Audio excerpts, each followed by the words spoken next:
Assalamualaikum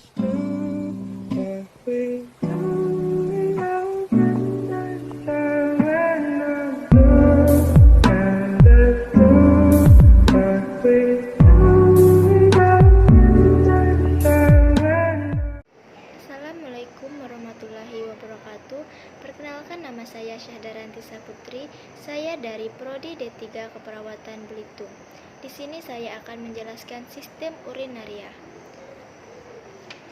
Ini adalah gambar sistem urinaria.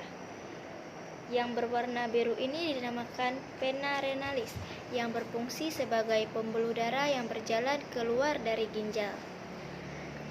Dan yang merah ini dinamakan arteri renalis, yang berfungsi sebagai pembuluh darah yang berjalan menuju ginjal.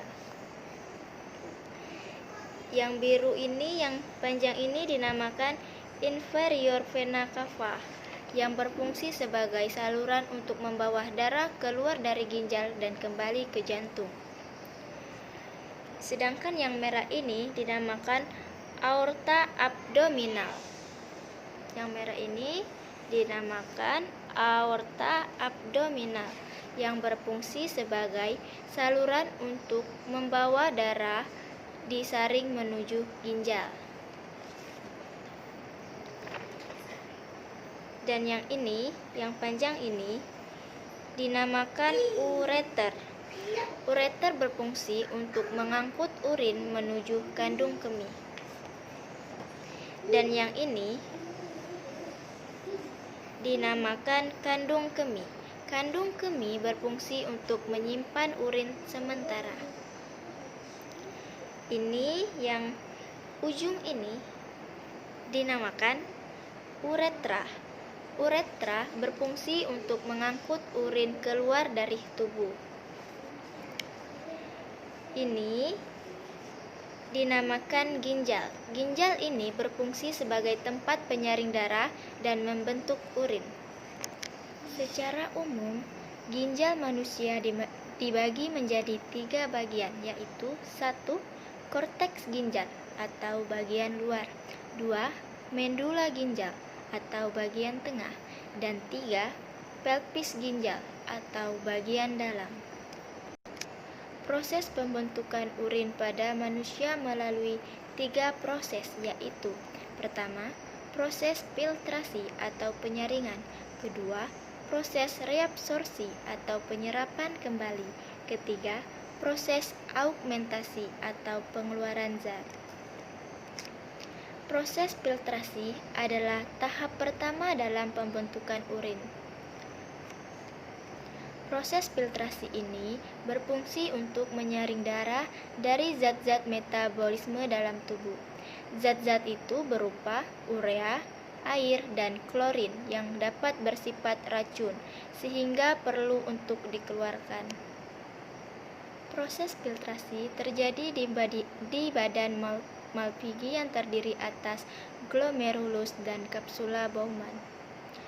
Glomerulus akan berfungsi sebagai tempat penyaringan air, garam, asam amino, glukosa, dan urea.